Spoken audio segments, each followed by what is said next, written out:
To many, a land of mysterious mountains, rugged coastlines and ancient stone fortresses. It is a land where magic and history mingle, where banshees roam and pukas prowl. Amidst this land of legends lies Leap Castle in County Offaly. It is every bit the romantic Irish chateau of tradition, but behind its charming stone facade lie dark secrets that still haunt it from across the gulf of time. The imposing structure was built in the 15th century by the O'Bannons, under the territorial rule of the O'Carroll clan. By the 16th century, it was in the hands of the Derby family. Family life was disrupted, however, when the leader of the clan died in 1532.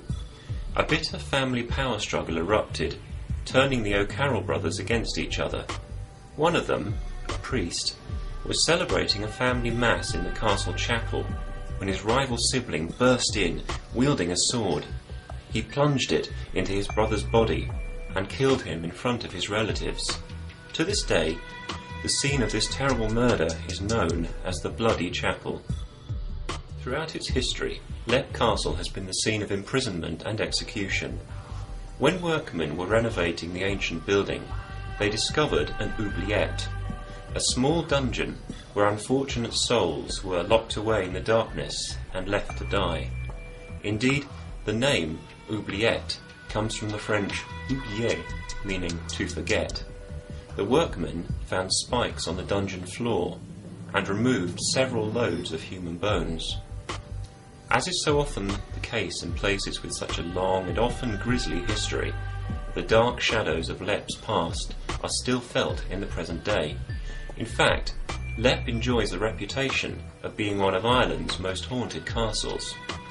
It is perhaps best known, however, for tales of a particularly terrifying spectre. Those who have seen it describe a small grey humanoid figure with black holes in place of eyes. The face is horribly decayed, and the apparition is accompanied by the foul stench of decomposing flesh and the distinctive smell of sulphur. It has been identified by many as an elemental, a being that was never quite human, but comes from a lower spiritual realm. Some might say an entity from hell itself, especially since the smell of sulphur has for a long time been connected with the presence of something evil, even demonic in nature. The origin of the malevolent elemental may perhaps be linked to the occult dabblings of a certain Mildred Derby. The Derby family took ownership of the castle in the 1600s, having inherited it by marriage.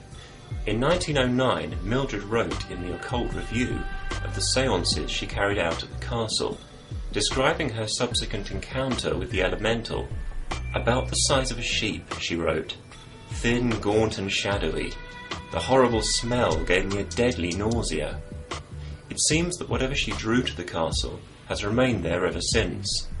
It also might be that her explorations of the spirit realm awakened other forces within the building, for reports of paranormal activity soon became commonplace. At night, flickering candles would appear in the windows of the Bloody Chapel. Some who walked the grounds in darkness were greeted by a truly terrifying apparition, a woman in a huge, billowing red gown, appearing from nowhere to startle her unsuspecting witnesses. By 1991, the castle was in the hands of a couple who are now working to restore it to its former glory. Initially, a series of freak accidents that occurred as they set to work suggested to them that maybe the spirits of this ancient place were not about to welcome the new owners with open arms. However, over time, the resident phantoms appear to have accepted the couple as Leap's new guardians. Their spectral activities continue, but these days with rather less malevolence. As the owners entertain guests of an evening, the beguiling sound of ghostly music is occasionally heard echoing through the building, a memory of times long past but never forgotten.